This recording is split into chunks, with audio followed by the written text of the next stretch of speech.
There's something I've been thinking about a lot lately, and it's uncomfortable to admit, because it forces you to see people differently.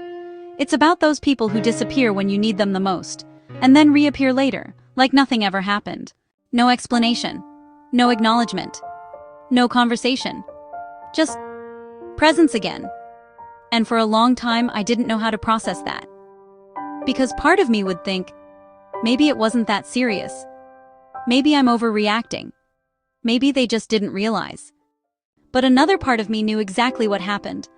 A few years ago, I went through a really difficult moment. One of those moments where you don't just need distraction. You need support. You need someone to stay. And I did something that for me was not easy. I opened up.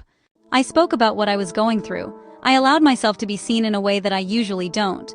And one by one, people disappeared. Not dramatically, not with conflict, not even with honesty, just silence, distance, absence. And that kind of absence teaches you something. It doesn't just hurt, it changes you. Because when someone is not there in normal moments, it's one thing. But when someone is not there when you're vulnerable, when you've opened something real, it creates a realization that stays with you. I can't rely on you. And once you see that, you can't unsee it. So I adapted. I stopped expecting. I stopped sharing.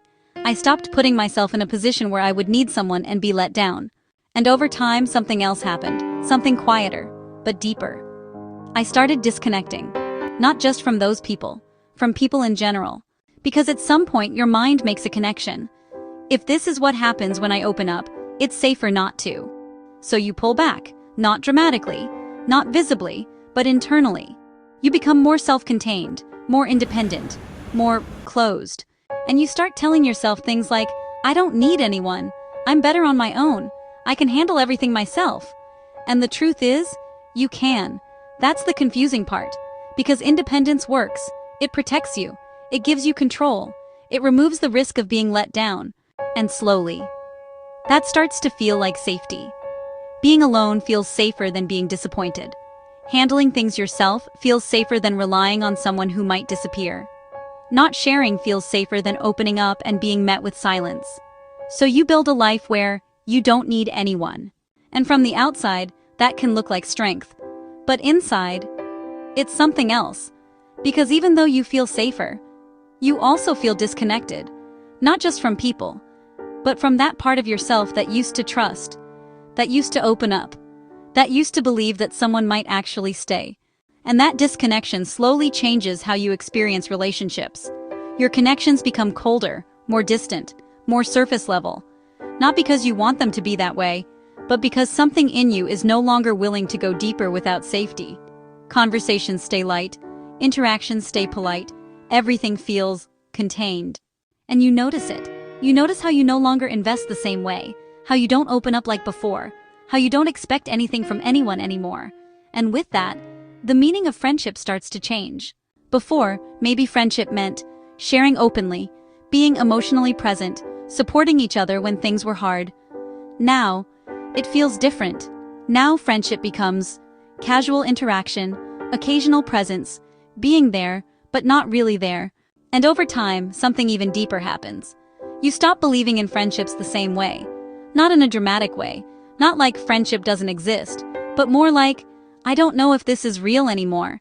You start questioning everything. Were those friendships ever real, or were they just convenient? And then, it turns inward. You stop trusting yourself too. Because you think, if I chose these people, and they weren't there when it mattered, how can I trust myself to choose better? And that doubt stays.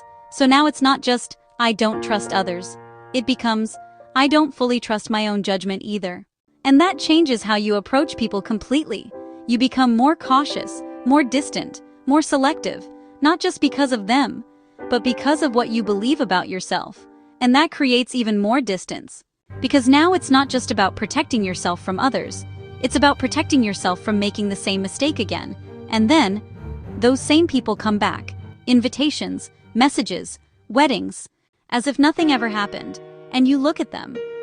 And you realize something. You don't feel the same. There's no emotional link, no depth, no connection. And it's not something you're forcing. It's just not there anymore. Because something changed. Not in them, in you. Your system learned, we don't attach here anymore.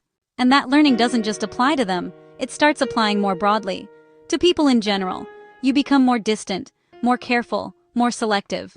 And in some ways that's good, because now you see things clearly. You see who shows up, and who doesn't. But at the same time, you also feel that distance growing.